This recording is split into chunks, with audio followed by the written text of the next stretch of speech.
you've heard from me. So now it's the main event, our Commander-in-Chief. I have the privilege every single day of watching him put America first, of ensuring that our warfighters have everything they need. His compass is clear. He's easy to follow because you know he has our back. I was thinking backstage, the man who was the Commander-in-Chief when the War Department was created was George Washington. The man who was president when the War Department was reestablished is President Trump. And when he found out about this gathering of senior leaders, he said, I would be honored to come in order to address and thank the incredible Americans who defend our nation. He has a heart full of gratitude and love for what you do, and we get a chance to see it every day. And I'm honored that this morning you all firsthand get to see it as well. So ladies and gentlemen, join me in welcoming the 45th and 47th President of the United States, our Commander-in-Chief, Donald J. Trump.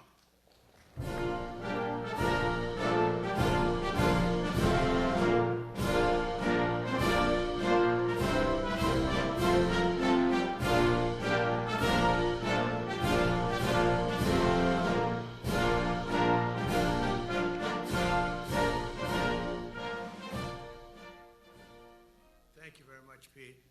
Great job you're doing, too. Fantastic job. I've never walked into a room so silent before. This is very, don't laugh, you're not allowed to do that.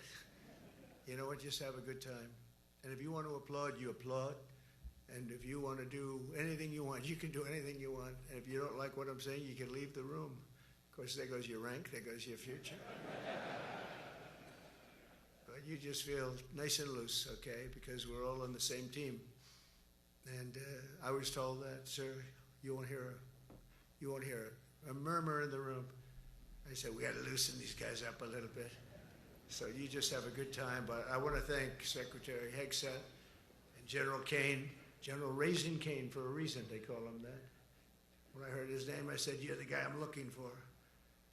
The Joint Chiefs of Staff and so many others in this room who together represent the greatest and most elite fighting force in the history of the world, the United States military. We're very proud of our military. I rebuilt the military during my first term. It's one of the greatest achievements. We had the greatest economy in history, and I built the military. Those are the two things I say more than anything else. And I also kept us safe at the borders. We had very good borders. We didn't have people coming in from jails and prisons and everything like took place over the last 4 years. They'll never forget what happened to this country over the last 4 years with the incompetence. There could be no higher honor than to serve as your Commander-in-Chief. It is a great honor. I look at you, you're just incredible people. Central casting, I might add. To each and every one of you, I thank you for your unwavering devotion to the armed forces and to the country that we've all sworn a sacred oath to defend. We all have that oath, every one of us. I'm thrilled to be here this morning to address the senior leadership of what is once again known around the world as the Department of War. I know Pete spoke about it. He gave a great speech, I thought. Great speech. I don't want him to get so good. I hate that. You know? No, I hate it. I almost fired him. I said, you can't, I don't want to go on after that. No, he gave a great speech, but he talked about Department of War. We were sitting there. I said, didn't it used to be called the Department of War? And he goes, yes, sir. They changed it like in the early 50s. So we won the First World War. We won the Second World War. We won everything in between and everything before that. We only won. And then we went, in a way, woke. That was probably the first sign of wokeness. And we changed it to defense instead of war. And I said, what do you think? How do you think if we changed it back? Would that be a nice idea?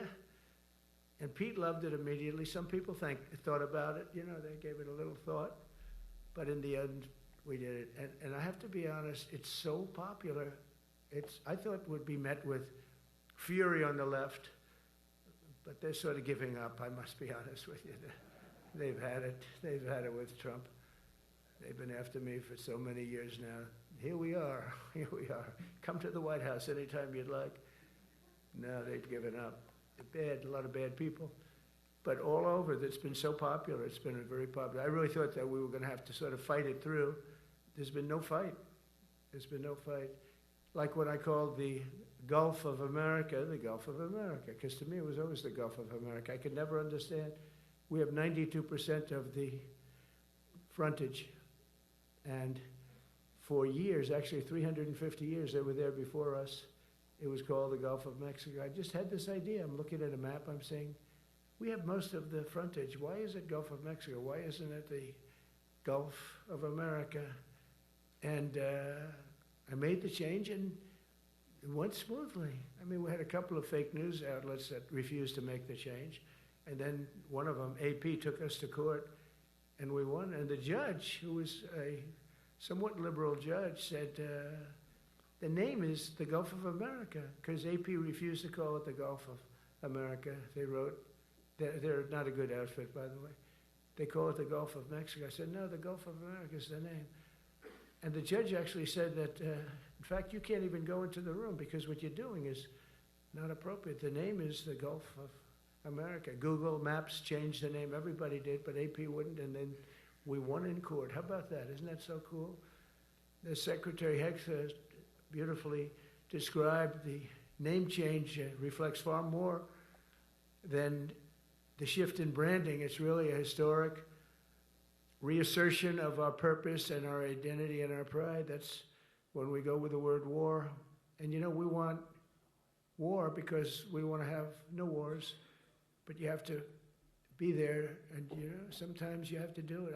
I have settled so many wars since we're here almost 9 months, and I've settled 7, and yesterday we might have settled the biggest of them all, although I don't know, Pakistan, India was very big. Both nuclear powers, I settled that. But yesterday could be the settlement in the Middle East. That hasn't happened for 3,000 years. I said, how long have you been fighting? 3,000 years, sir. That's a long time. But we got it, I think, settled. We'll see. Hamas has to agree. And if they don't, it's going to be very tough on them. But it is what it is. But all of the Arab nations, Muslim nations have agreed. Israel has agreed. It's an amazing thing. It just came together. War is very strange, you know. You never know what's going to happen with war. The easiest one of them all is Putin. I said, number one, it's a war that would have never happened if I were president, if the election weren't rigged. If I were president, that war would have never happened. Not even a little chance. And it didn't happen for 4 years. But I knew Putin very well, and I thought that would be easy because I know him so well. Well, that one turned out to be the hardest of them all. We had some that were not settlable, and they all got settled. So if this works out, that we did yesterday with the Middle East, then that's more than a war. That's lots of wars. That's all combined. That's a lot of wars. Many of you were over there in many different capacities in many different countries. That's a big part of the earth. But if that works out, it would be 8+. I'm going to give myself 2 or 3 for that one. And then we just have the one to settle. We have to settle it up with President Putin. And Zelensky, got to get them together and get it done. But the only way we can do that is through strength. I mean, if we were weak, they wouldn't even take my phone call. But we have extreme strength.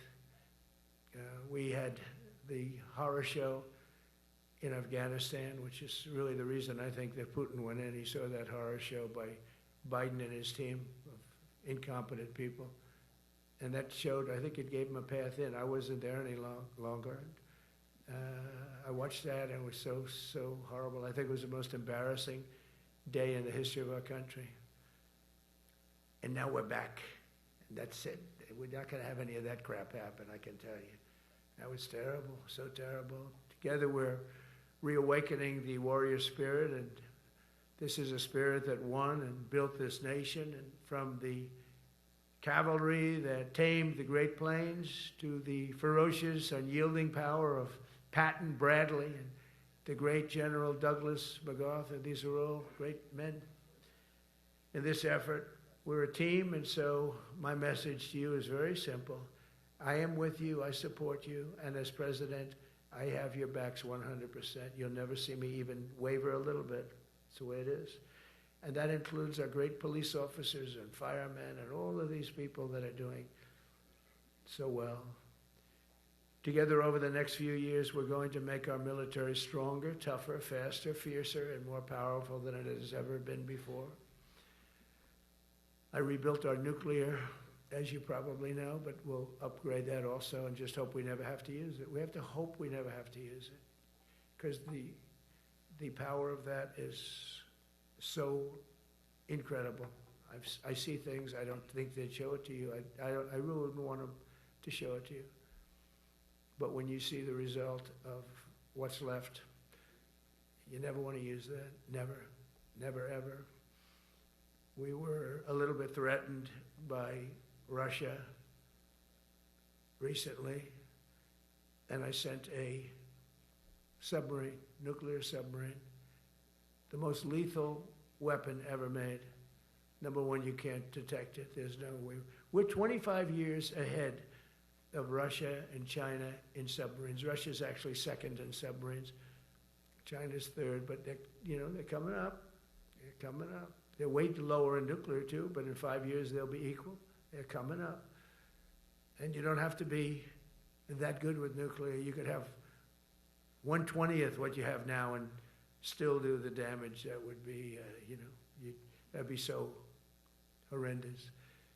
But I announced that, based on his mention of nuclear, and it was really a stupid person that works for him mentioned the word nuclear, I moved a submarine or two, I won't say about the two, over to the coast of Russia, just to be careful, because we can't let people throw around that word.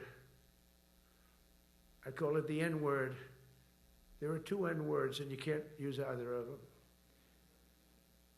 You can't use either of them. And frankly, if it does get to use, we have more than anybody else.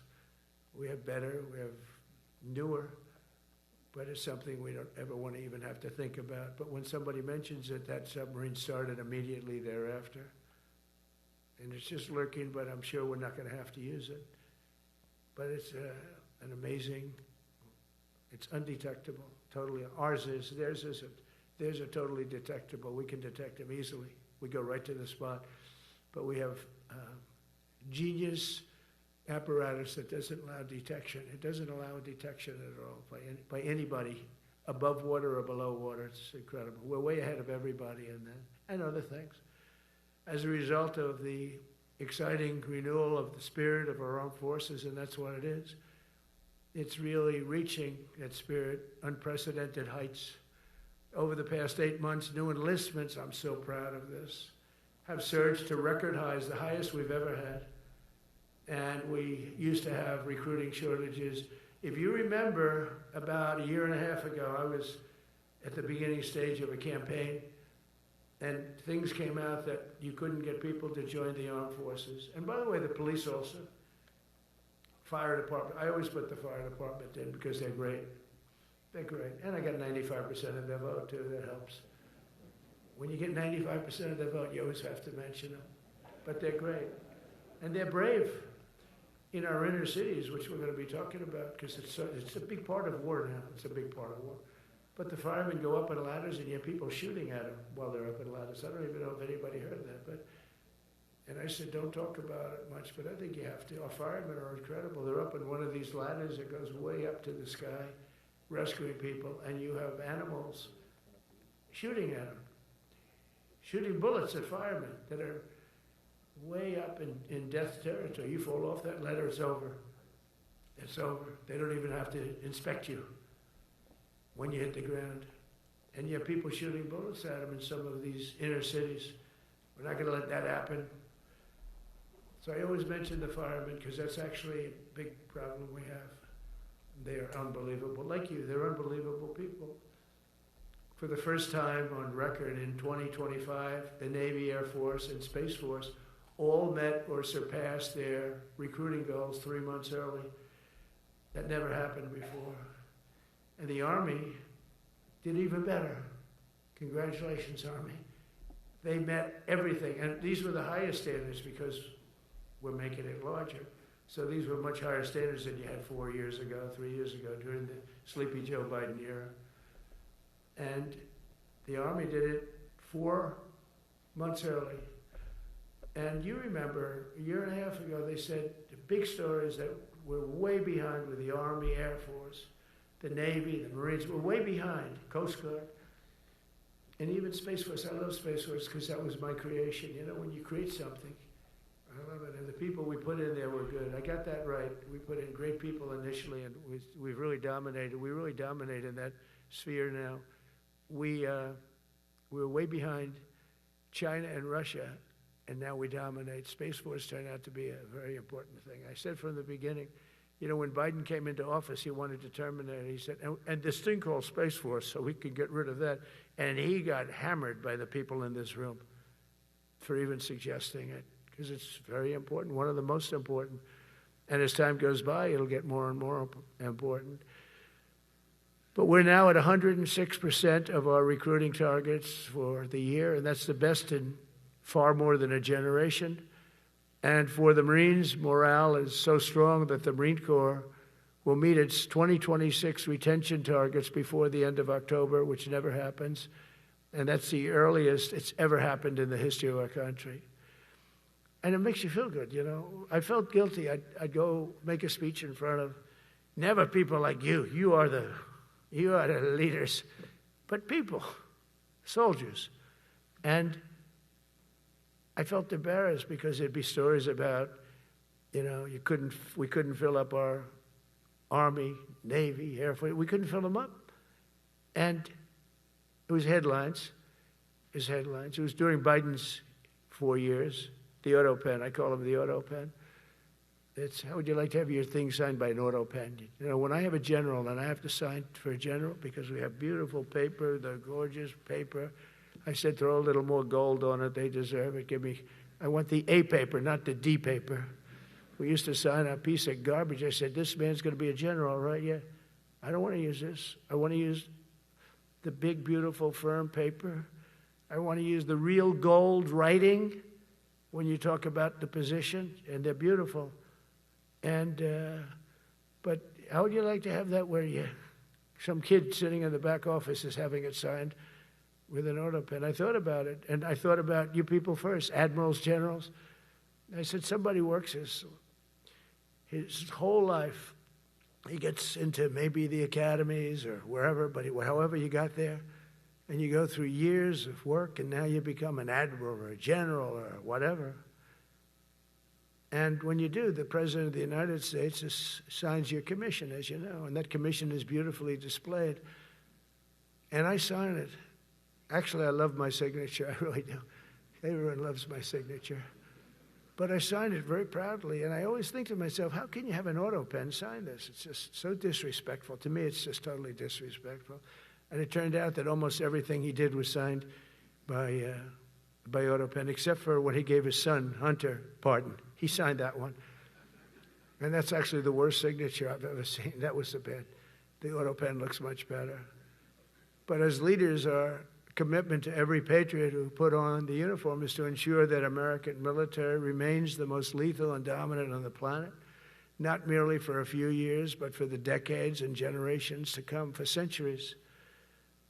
We must be so strong that no nation will dare challenge us, so powerful that no enemy will dare threaten us, and so capable that no adversary can even think about beating us. And we've had it recently. I had India and Pakistan were going at it, and I called them both. And in this case, I used trade. I'm not going to trade with you. Used to 2 nuclear nations, big nuclear.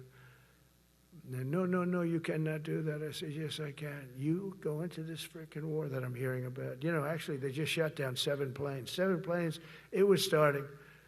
There's a lot of bad blood. And I said, you do this, there's not going to be any trade. And I stopped the war. It was raging for 4 days, but that was just the beginning. And we stopped it. It was a great thing. And the Prime Minister of Pakistan was here, along with the Field Marshal, who's a very important guy in Pakistan. And he was here 3 days ago.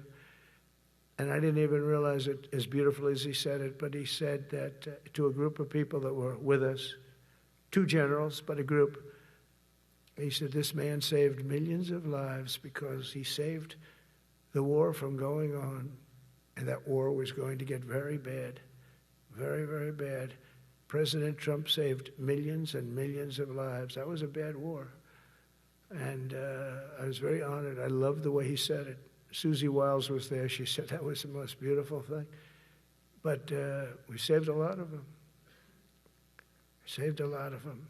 Even in Africa, we saved the Congo with Rwanda. They've been fighting for 31 years, 10 million people dead. I got that one done. And very proud of it.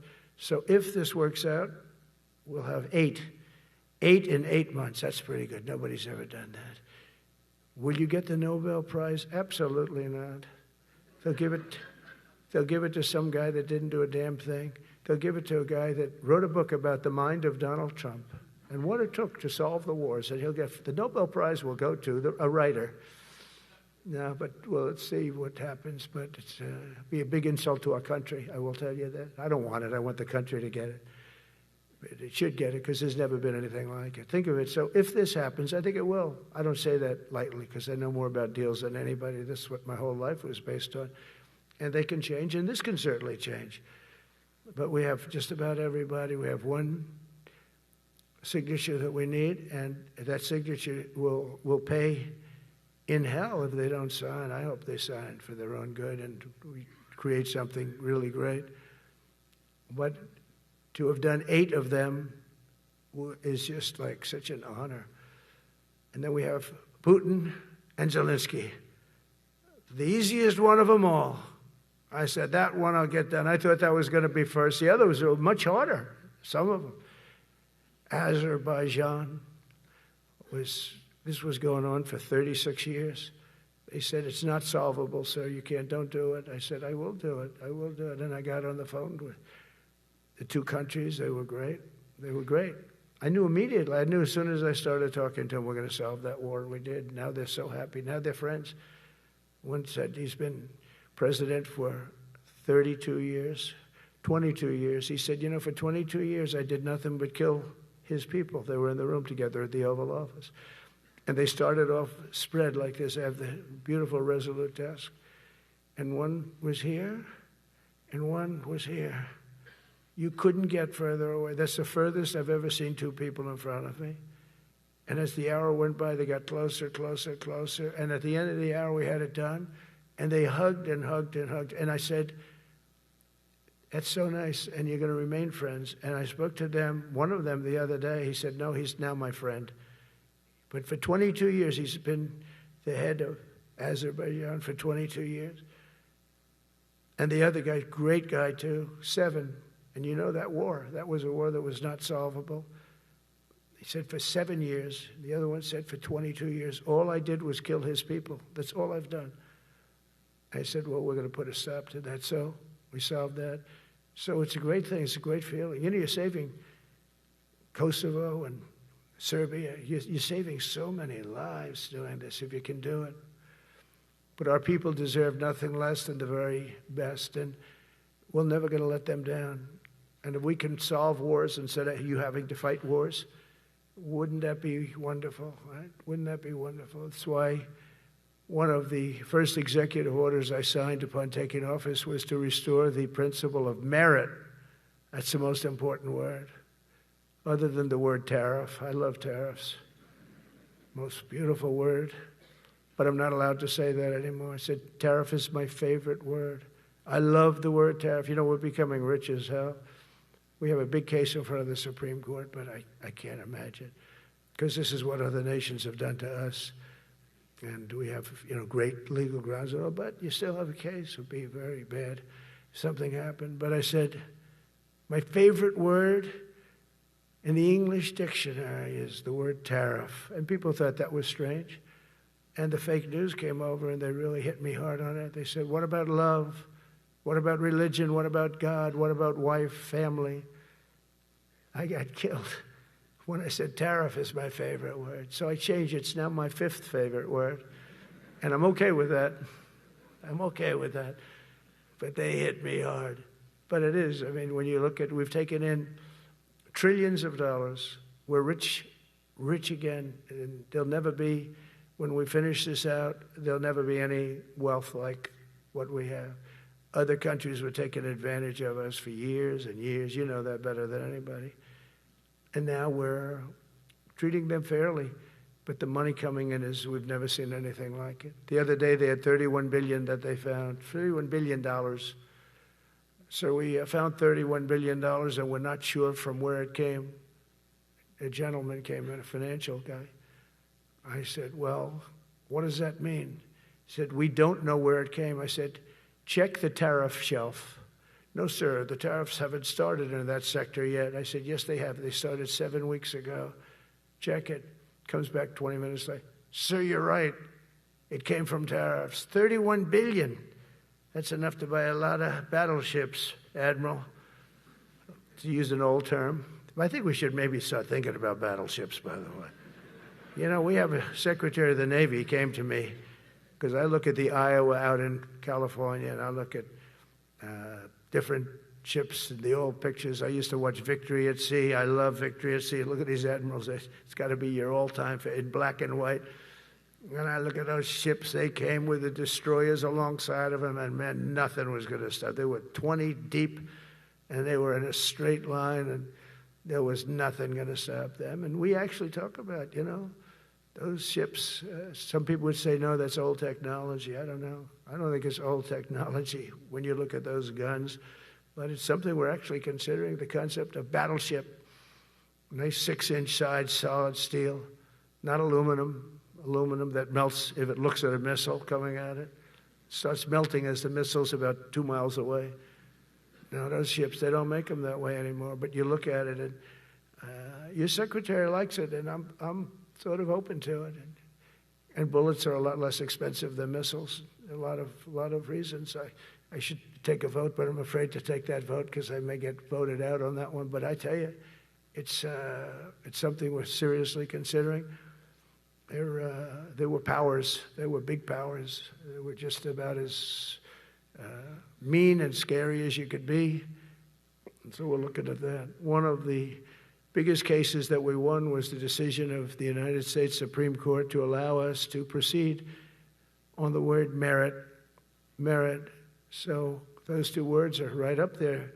So this is, I would say, the opposite if you ask for a definition. The opposite of political correctness.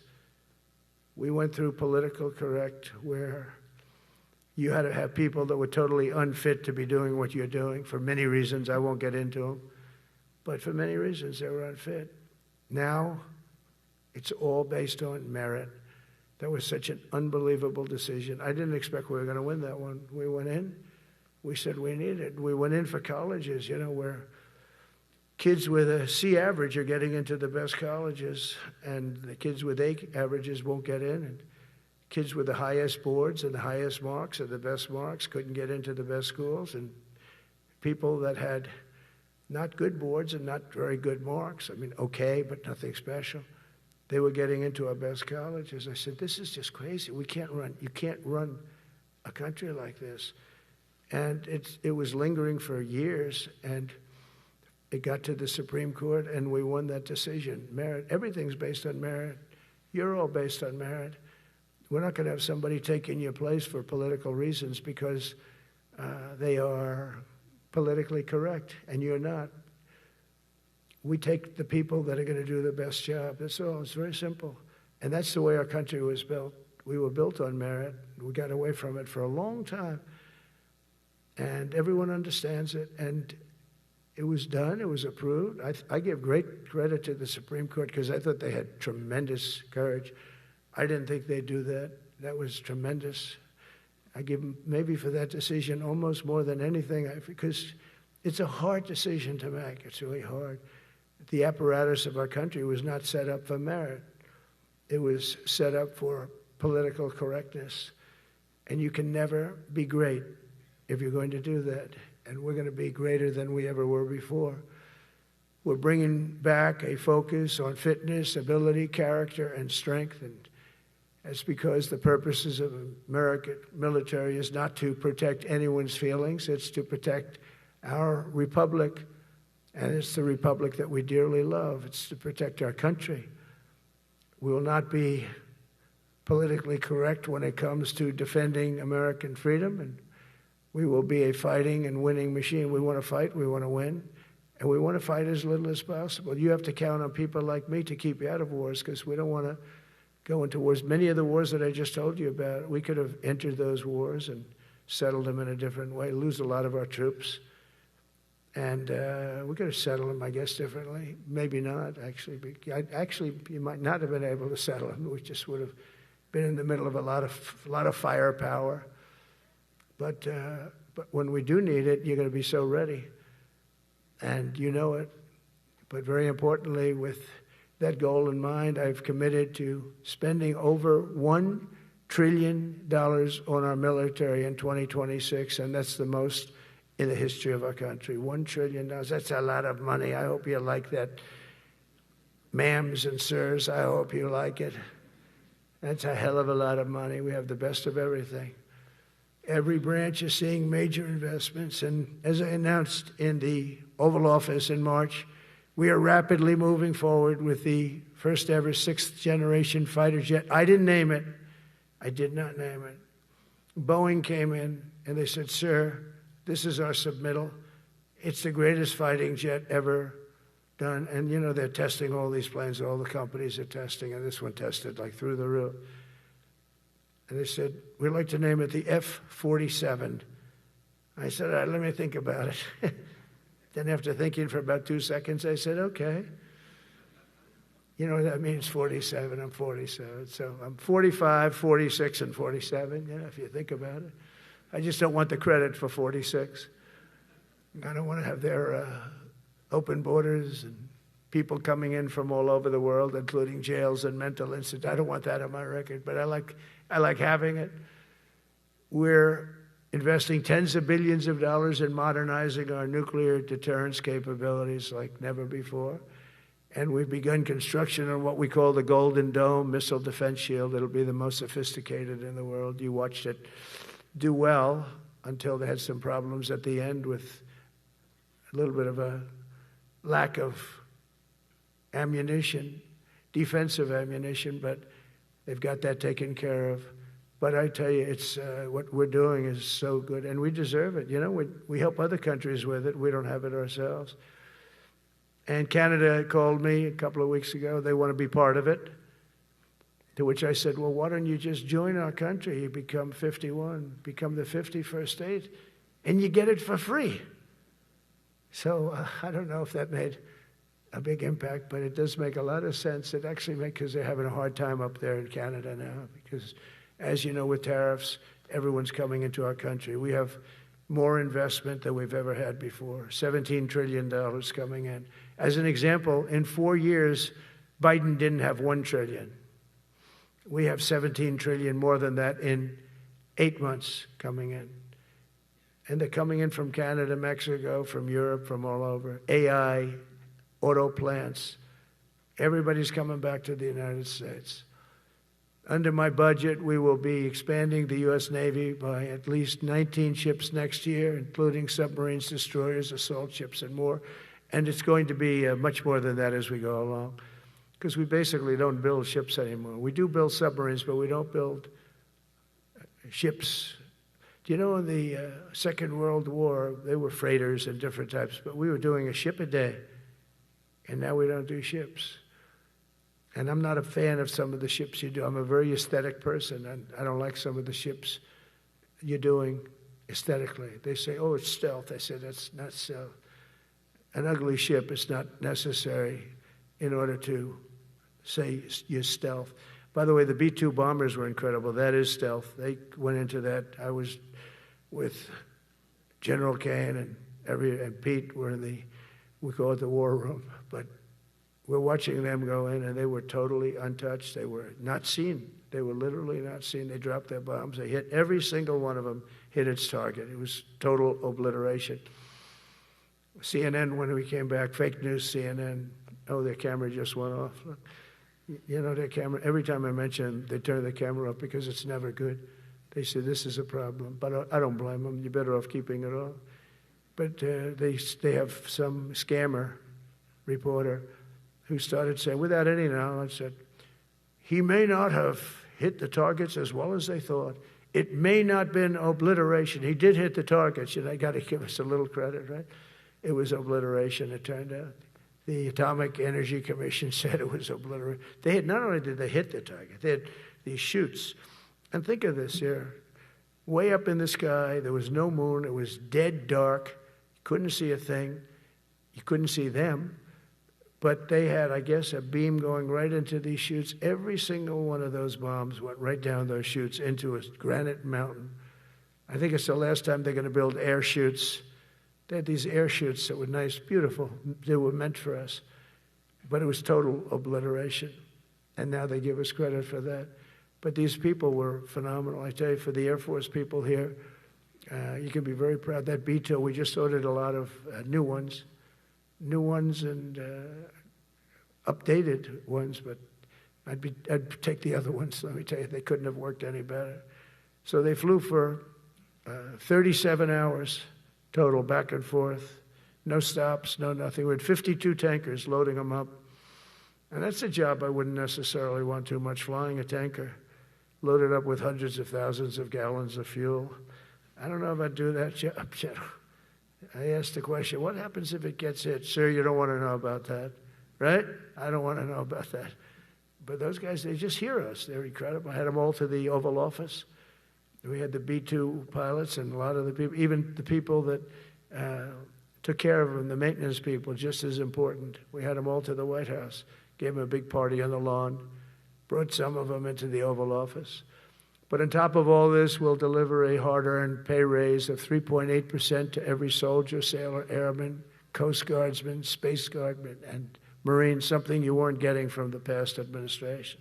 They did not treat you with respect. They're Democrats. They never do. Not only are we rebuilding our great strength, but for the first time in years, my administration is actually using that strength to defend the core and vital interests of America. And very simply, we are putting America first. And I have since I've been elected. I've always put America first. It's sort of simple, when you think. My campaign was run on common sense, and we did great. We got the highest numbers ever received in terms of districts. They have it broken up, 2,500 versus 525. We won every swing state. We won the popular vote. We won everything. We won everything. You have to take a look at the map. It's almost entirely red, except there's a little blue line on each coast, and I think that's going to disappear too. We did really great, and part of it is because of our success with the military, the rebuilding of the military, the vote that I got from the military, and they're vicious people, that we have to fight, just like you have to fight vicious people. Mine are a different kind of vicious, but they spread all these horrible, they made up statements and said what I said about everything, but even about the military. But fortunately, the military didn't believe it. It's hard. They make up a statement and they said, you say it. We had 25 people that said he never said that. 25. We had 25 affidavits. And they said, well, we're going with it anyway. These sleazebags. And that's why the press is really losing all power, because people aren't believing it. We need an honest press. We need borders. We need borders. We need an honest press. We need fair elections. Those three things. And we don't have an honest press. We have a really corrupt press. But we fight through the corrupt press. And the people understand you have to do this stuff a lot. You have to go on television a lot, because you can't get a fair shake if you're going to rely on somebody else. They don't understand. They've destroyed the image of media now is at the lowest point it's ever been. It's lower than Congress. Can you believe that? It's something. But together with many of you in the room, we've brought back the fundamental principle that defending the homeland is the military's first and most important priority. That's what it is. Only in recent decades did politicians somehow come to believe that our job is to police the far reaches of Kenya and Somalia, while America is under invasion from within. We're under invasion from within. No different than a foreign enemy, but more difficult in many ways because they don't wear uniforms. At least when they're wearing a uniform, you can take them out. These people don't have uniforms. But we are under invasion from within. We're stopping it very quickly. After spending trillions of dollars defending the borders of foreign countries, With your help, we're defending the borders of our country from now on. We're not going to let this happen. Biden let people come in from prisons, mental institutions, drug dealers, murderers. You know, we had 11,488 murderers allowed into our country by this guy who had no clue. He had no clue. He shouldn't have been there in the first place, but he had no clue. The people that ran the office, the White House, were people that surrounded him, radical left lunatics that are brilliant people, but dumb as hell when it came to policy and common sense. And they allowed people from all over the world, from the Congo. They opened up prisons in the Congo. They came into our country totally unmatched, unvetted, unchecked. And from all over, South America, not just South America. You know, you think South America, no, but from all over. A lot came in from Venezuela. Venezuela emptied its prison population into our country. That's why they have Tren de Aragua, one of the worst gangs ever. But we took care of them. We took good, strong care of them. And I just want to thank the National Guard in Washington, D.C. It's embarrassing to say this. Now I can say it because we solved it. But Washington, D.C. was the most unsafe, most dangerous city in the United States of America. And to a large extent, beyond. And beyond that. You go to Afghanistan, they didn't have anything like that. You go to countries that you would think there's problems, they didn't have that. And now Washington, D.C., after 12 days of serious, serious intensity, we took out 1,700 career criminals. If you have 5 career criminals, they can make your numbers look very bad because they'll commit many crimes a day. But we took out 1,700, and they took them out. There was no doubt who the boss was. They did an unbelievable job. Then they started even cleaning. I said, I don't want them doing that, sir. They were cleaning it up. I drove through it 2 days ago. It was beautiful. People are walking down the street holding hands, man and wife, coming from Iowa. They're not worried about being shot. Washington, D.C. is now a safe city. In fact, I went out to dinner with my crew. I haven't done that. In theory, I wouldn't do it. And I felt totally safe. And nobody's been attacked. Nobody's been hurt. Washington, D.C. went from our most unsafe city to just about our safest city in a period of a month. We had it under control in 12 days, but give us another 15, 16 days. It's perfect. And people other than politicians that look bad, they think, you know, the Democrats run most of the cities that are in bad shape. We have many cities in great shape too, by the way. I want you to know that. But it seems that the ones that are run by the radical left Democrats, what they've done to San Francisco, Chicago, New York, Los Angeles, they're very unsafe places. And we're going to straighten them out one by one. And this is going to be a major part for some of the people in this room. That's a war, too. It's a war from within. Controlling the physical territory of our border is essential to national security. We can't let these people in. You know, we had no people enter in the last 4 months. 0. Even I can't believe that. You know, we had millions coming in, pouring in. 25 million all told. And of those 25 million, many of them should never be in our country. They would take their worst people and their people from prisons and jail, and they'd put them in a caravan, and they'd walk up. CNN was interviewing one person. Oh, why are you coming? I want freedom. Good. Were you in jail? Yes. For what? Murder. I said, you're in for it. You had to see this anchor, a young woman. She's like, I couldn't believe. She'll probably lose her job. But because the left doesn't want to hear that. But we're running it based on common sense and based on love of our country.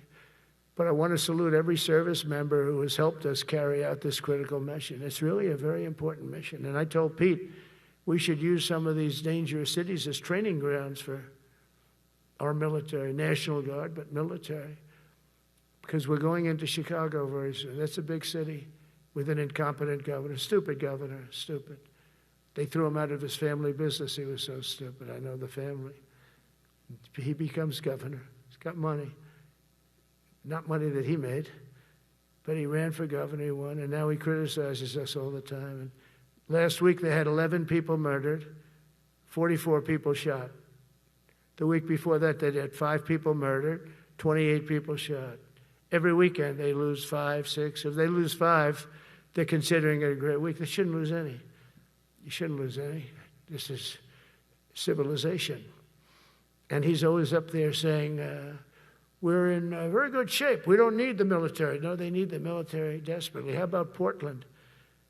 Portland, Oregon, where it looks like a war zone. And I get a call from the liberal governor. Sir, please don't come in. We don't need you. I said, well, unless they're playing false tapes, this looked like World War II. Your place is burning down.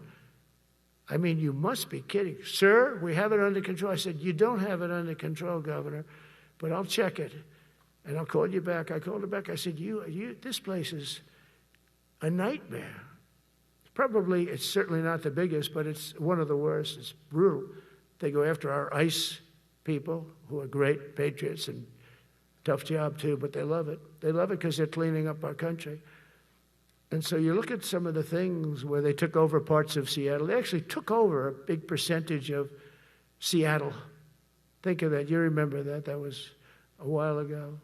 And I sent in the troops, and they were gone. As soon as I sent them in, when we send in the troops, if you have a real leader that says you got to do what you have to do, I put that out the other day. You got to do what you got to do, because we don't want our people hurt as they stand by. I was watching during Biden, they had troops standing up like this, brave, standing up at attention, the way I should stand all the time. And I'm like this, and people are standing, and their mouth is this far away from their mouth, and they're spitting at them, and they're screaming at them. And that soldier's standing there, he wants to knock the hell out of the person, but he's not allowed to do anything. So they just stand there, and they get abused, and a woman was this far away from his face, and she starts spitting in his face, and he's not allowed to do anything. If it's okay with you, generals and admirals, I've taken that off. I say, they spit, we hit. Is that okay? I think so. They spit, it's a new thing. They spit, we hit. How about the cars, where the cars are coming out? They get brand new cars, Border Patrol, ICE, beautiful, nice new cars. And they're driving along, and they have to go through a gauntlet of rocks being thrown at the car. So here's this beautiful brand new car. By the time it goes 100 yards, it's destroyed. These guys have pretty good arms, some of them. And they're throwing bricks at full force into the window and into the car. It looks like it's a war zone. And I said, never let that happen again. From now on, if that ever happens, and I say it here, you get out of that car and you can do whatever the hell you want to do. Because those people are you can die from that. Those bricks go through the windows. You can die. They'd like it to. They'd like it to go through the window. But this was a couple of months ago. They just kept driving, and bricks are hitting the car. And I said, why aren't they stopping? Because they were under orders from the past administration, never stop. But that's different with us. We stop. And since I gave that order, we haven't had that problem. It's very interesting. It's amazing. It's just like in Venezuela. You've seen the boats going. We can't find any more boats. They're carrying drugs, massive. Every boat kills about 25,000 people. That's what they have. They had fentanyl mostly and a lot of other drugs. And we take them out, and we've taken out 4. And it's on air. Everybody gets to see it. Not that we like to do that, but every boat kills 25,000 on average. 20. Some people say more. You see these boats, they're stacked up with bags of white powder. That's mostly fentanyl and other drugs too. And now we have a problem. General Kane said, sir, there are no boats out there. Not even fishing boats. They don't want to go fishing. I don't blame them. There'll be no fishing today. But it's amazing what strength will do, because all we want to do is stop drugs from flowing into our country. It's destroying. We lost 300,000 people died last year. Everybody knows friends, many friends probably, that you lost a child, or adults too, but you lost a son or daughter because of what's coming into our border. And we're making it very hard. Oh, and we haven't even started yet. Last month I signed an executive order to provide training for quick reaction force that can help quell civil disturbances. And this is going to be a big thing for the people in this room because it's the enemy from within, and we have to handle it before it gets out of control. It won't get out of control. Once you're involved at all, they all joke. They say, oh, this is not good. You saw it in Washington. We had gangs of Trendy Arag with 10, 12, 15 kids, and these military guys walk up to them, and they treat them with disrespect, and they just got pounded. They just got pounded. The gang just pounded, then thrown into paddy wagons and taken back to their country.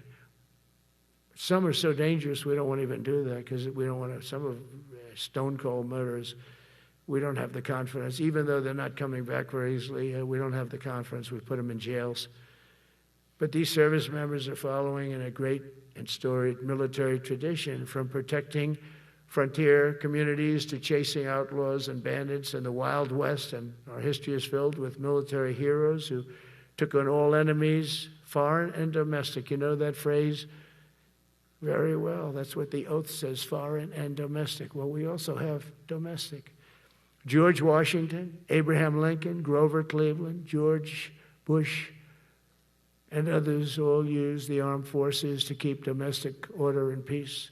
Many of our leaders used the military to keep peace. Now they like to say, oh, you're not allowed to use the military. And you know what the people say? The people in those cities where they're being raped and shot and beat up, you know what they say? We love the military. You ever see where they interview the people on the street?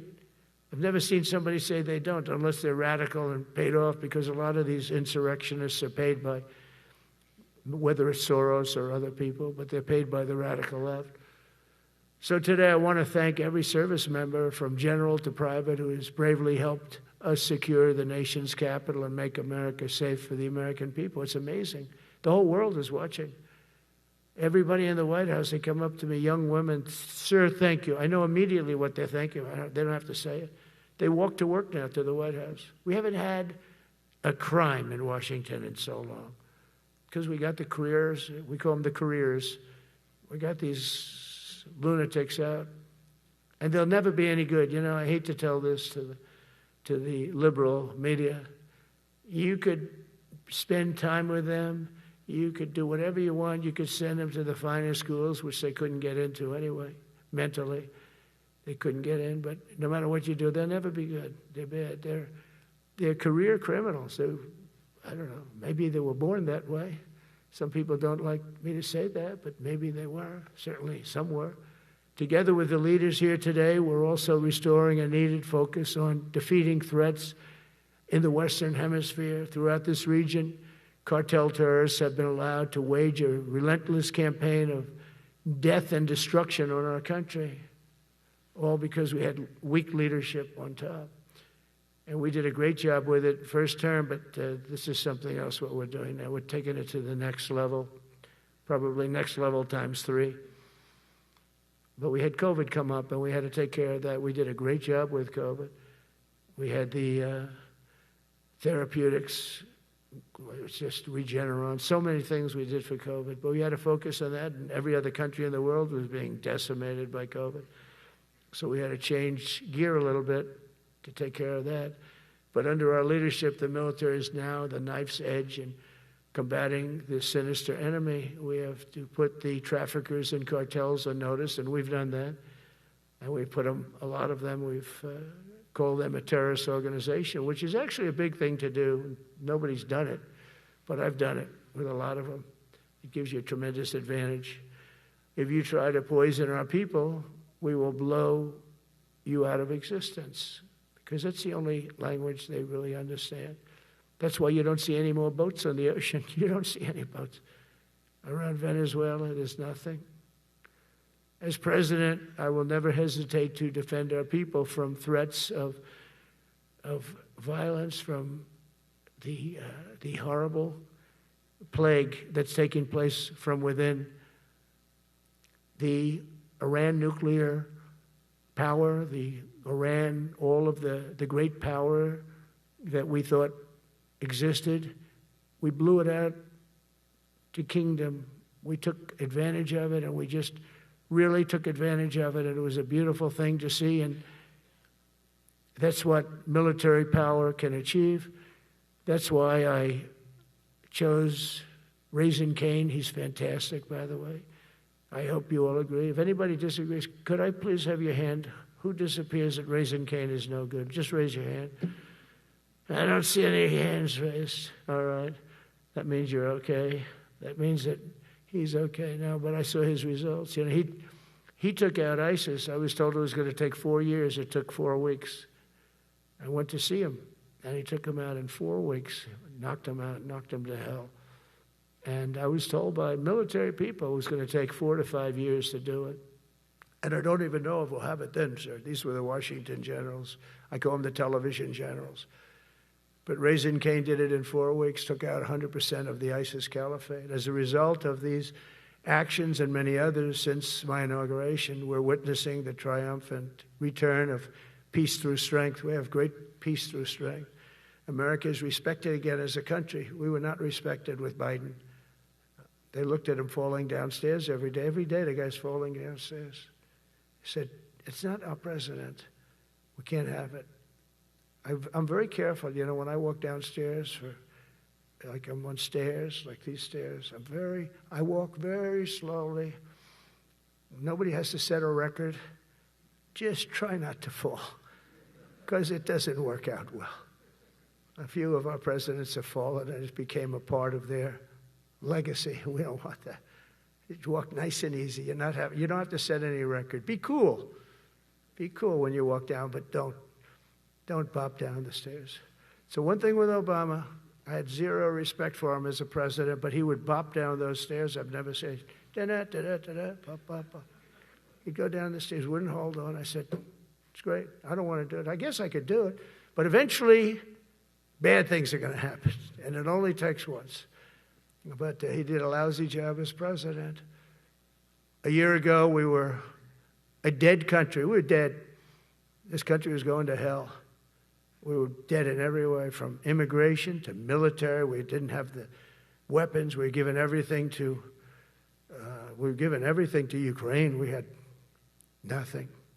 And by the way, I have to tell you, now, as you know, I went over and I met with NATO, and NATO raised from 2 to 5, which everyone said 5% of GDP.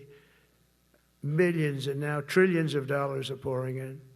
They didn't pay the 2% because they know we were there to pay it. And now they paid the 5%. That's trillions of dollars. And we're not spending any money on that war, not 10 cents. We sell our equipment to NATO. NATO pays us for the equipment, and they give it to Ukraine or whoever they give it to. They can keep it, but we're not involved. We have no money going out. Biden gave $350 billion. Not sustainable. $350 billion. And we have a war that should have never started.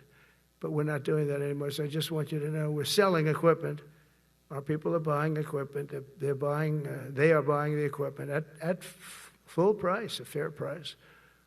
So I don't want to say we're making money, because I don't want to be making money on a war. It's too many people dying. They're losing 7,000 soldiers a week. A lot of them are Russian soldiers, but between the two countries, mostly soldiers, by the way. Sometimes, you know, in Kiev, they'll lob a missile in or some drones in, kill some people. But mostly it's soldiers. Russia and Ukraine are losing 7,000 souls. And, you know, they're not American. They're not us. They're not you. We have a special obligation. But they're soldiers. They're young people. They leave their parents. They wave goodbye. And then 2 days later, they're blown up so unnecessarily. And so that's the primary reason I want to get it done. We got to get it done. It's crazy what's going on. That's the worst war that there's been since World War II. The number of soldiers that are being killed there is just crazy. From 5,000 to 7,000 soldiers die a week. Think of that. So I think we'll get that done. But that's turned out to be the toughest one. I'm so disappointed in President Putin. I thought he would get this thing over with. He should have had that war done in a week. And I said to him, you know, you don't look good. You're 4 years fighting a war that should have taken a week. Are you a paper tiger? And it's a shame, but I think eventually we'll get that one done, just like we in theory. I want to knock on wood because you never know. It's like we're going to have the Middle East done, which is actually a much harder thing to do. I mean, thousands of years, but we have to get that war done. So now just think of it, we're a dead country. I was with the King of Saudi Arabia, a great guy. I was with the Emir of Qatar. I was with the great leadership of UAE. I was over there. We brought back $2 trillion and more. They ordered 200 planes, Boeings. They ordered so much, and they were great. But they all said essentially the same thing. They said, 1 year ago, you were a dead country, and now you're the hottest country anywhere in the world. We're the hottest country in the world right now. The absolute hottest country in the world. There's nobody even close. Putin said that to me. We met in Alaska, had a good meeting. Then he went back and started sending drones into Kiev. I said, I thought we had a good meeting. But it's one of those things. But we were a dead country a year ago, and now we're the hottest country anywhere in the world. Think of that. You can be proud of that. And you must have felt like hell when you have a wife or a husband at home, and you used to read the numbers that we can't get people to join the Army, Navy, Air Force, Marines, Coast Guard. You must have felt like, I have a job that nobody wants. That doesn't feel good. Well, now you have a job that is brimming over with people wanting it. They want it. And you're able to get a much higher quality because now you have your choice. You want so many. And we're going to have many, many people that aren't going to be able to join because of the fact that we don't need them at this moment. But think of it, what a difference that is from, I could just imagine 2 years ago, you're reading front page articles in the New York Times, of course, and Wall Street Journal. They always give us unfair stories. But they played it so big. They were playing it so big. Nobody wants to join the Army, the Marines, the Air Force. They don't want to join. They don't want to join the Coast Guard at all. Nobody wants to join. Nobody wants to join our police forces. Our police forces also. It almost went hand in hand. And I used to say, boy, I'm speaking in front of the military today, and it's embarrassing because I'm speaking in front of people who have a job that other people don't want, but now you have a job that everybody wants. So I think that has to make you feel good. It's one of the reasons I love being here today, because I wanted to say that. I have to say that everybody wants to be in the Army, the Navy, the Air Force, the Marines. If you think the Coast Guard and Space Force, our beautiful Space Force, it's a whole different world. And now they're signing up, by the way, seriously big numbers for the police. Dangerous job, isn't it? Huh? Fire department. But that's the paving the way for progress once thought almost impossible. I mean, a year ago, you wouldn't have thought that was possible. A year ago, they were talking about making the military smaller because they can't get the people to join. We're thinking about making it larger because we have so many people. And it's nice to be able to cut people because of merit that aren't really qualified for any reason, a physical reason, a mental reason. You don't have to take them anymore because you have the pick of the litter, and they all want to be with you. They all want your job. They want to be with you. They want to work with you. They'll even take your job, Got to be a little bit sharp. You got to watch it. But everybody wants to be doing what you're doing now. What a difference. When I speak to you, and I can say that as opposed to a couple of years ago when I was talking to rooms where they were desperate to get people and they couldn't get them. What a difference a presidential election can make. That's all it is. It's just a presidential election. Yesterday at the White House, we put forward a plan for peace in Gaza. We announced it, and we're going to create something that was my idea, but unfortunately I got drafted. It's going to be called the Board of Peace, and it's going to reign over that territory, and we're going to get that done. And they asked if I'd be the chairman of the Board of Peace. I wasn't counting on that. I had the idea for the Board of Peace, but I said yes, and I guess because of that, every leader, everybody wants to be on the Board of Peace, and we're going to watch over that very volatile part of the world and keep it non-volatile, so you don't have to get involved. We want to save you for other things or save you for nothing from that standpoint. We don't want you fighting wars, but if you have to, you're the most lethal fighting force in the world. And I would say that even 2-3 years ago, but now I say it with great enthusiasm. It's so true. And we're striving tirelessly to end the terrible war in Ukraine. And as you know, we're also working hard to get the allies to share more of the burden of our defense. Much of that has really already taken place. But all NATO members have committed to the increase that I talked about. Think of that. That was unthinkable. It used to be 1%, then we got it up to 2% in my last term. And they did not like it. And now I got it to 5%, and I get along great with all of them. In fact, they call me the president of NATO. I said, I don't think so. But they're great. They're great people, and they're spending a lot of money, and a lot of money that they should have been spending in the past. But I think Putin was a wake-up call for them, really. We're now selling large quantities of American-made weapons to NATO, and we're getting really fair pricing. We're making a lot of money. It's my hope that from Europe to Asia to the Middle East, our allies will make similar commitments to increase their military capabilities. And this will greatly strengthen our alliances, and also it will make war far less likely. You know, if you're a strong presence like we are such a strong presence now. And I go around bragging about that. I said, we have the strongest military anywhere in the world. I say it. You never heard Biden say that. You never heard him say anything. But you never heard him say, did you ever hear him say, we have the strongest military? He doesn't say that. I say it. We have the strongest military anywhere in the world. We have great leadership. And I'll tell you, Pete and General Kane, all of the people that I've met that have been lifted up in rank. And we got many of them out of here, too. I'll be honest with you. Didn't like doing it, but we got many of you out of here because we weren't satisfied. We know everything about everybody. It'll also help the United States rapidly rebuild our defense industrial base. Each of you can play an important part in getting allies to do their part. So to that end, Secretary Hegseth will soon be announcing major reforms to streamline military acquisitions and expedite foreign military sales. We have tremendous numbers of countries that want to buy our equipment, and, you know, in many cases it takes too long. They have backlogged. We're backlogged on all the equipment, which is something that's new to us a little bit.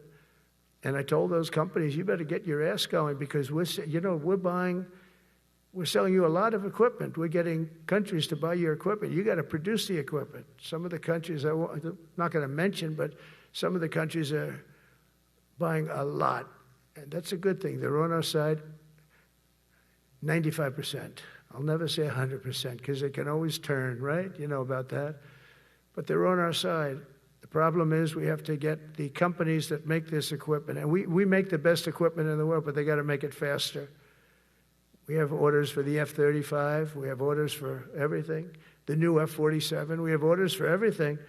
They got to make it faster, a lot faster. Ammunition they have to make faster. In the coming months, we'll be making even more historic announcements to fully embrace the identity of the Department of War. I love the name. I think it's so great. I think it stops wars. The Department of War is going to stop wars.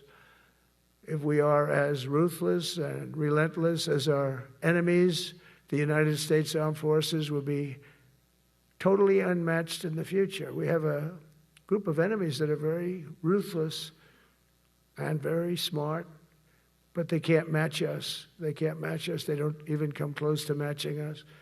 Again, you know, it's very important for me to say we are the greatest military in the world, but we make the best equipment in the world.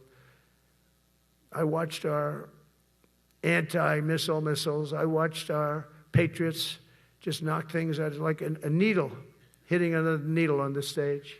There's a needle up there, and you send another needle up, and it hits it every time. During the war, we went 14 for 14. We had 14, this is with Iran, we had 14 missiles coming at us. All 14 were knocked out of the sky, every one of them. We make the best equipment. From Sparta to Rome, to the British Empire, to the United States of America, history has shown that military supremacy has never been simply a matter of money or manpower, At the end of the day, it is the culture, spirit of our military that truly sets us apart from any other nation.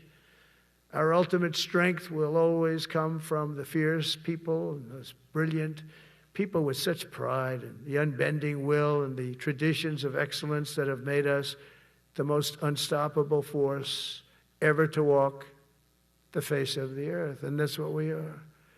Remember, we never want to use it, but we have the most powerful nuclear capability, and I call it nuclear deterrent of any other country. Nobody close. The men and women in this room inherit the legacy built and won by Washington and Jackson, Grant and Pershing, Eisenhower and Patton, Nimitz and LeMay. We carry forward the majestic military heritage passed down from father to son, soldier to soldier, and one generation of warriors to the next. You are warriors, you know that, right? You're great warriors, or you wouldn't be in this room. You're the best of the best.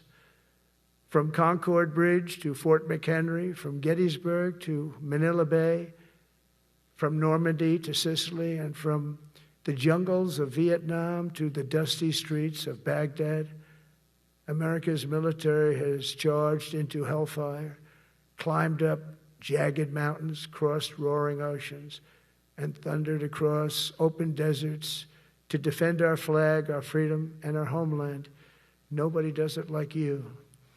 Now we are discovering American muscle, reasserting American might, and beginning the next story chapter in American military legends and lore. That's L-O-R-E. It is lore. When it comes to defending our way of life, nothing will slow us. No enemy will stop us. They cannot stop us. And no adversary will stand in our way. They won't stand in our way. We don't want them to stand in our way. We don't want to even put them in that position, but they're not going to stand in our way ever again. You'll never see 4 years like we had with Biden and that group of incompetent people that ran this country that should have never been there. Because we are the United States military, the best, the boldest, the bravest that the world has ever seen, that the world has ever known. With leaders like we have right here in this beautiful room today, we will vanquish every danger and crush every threat to our freedom in every generation to come, because we will fight, fight, fight, and we will win, win, win. I want to just thank you once again, and God bless the United States military, and God bless America. God bless you all. Thank you very much. Thank you.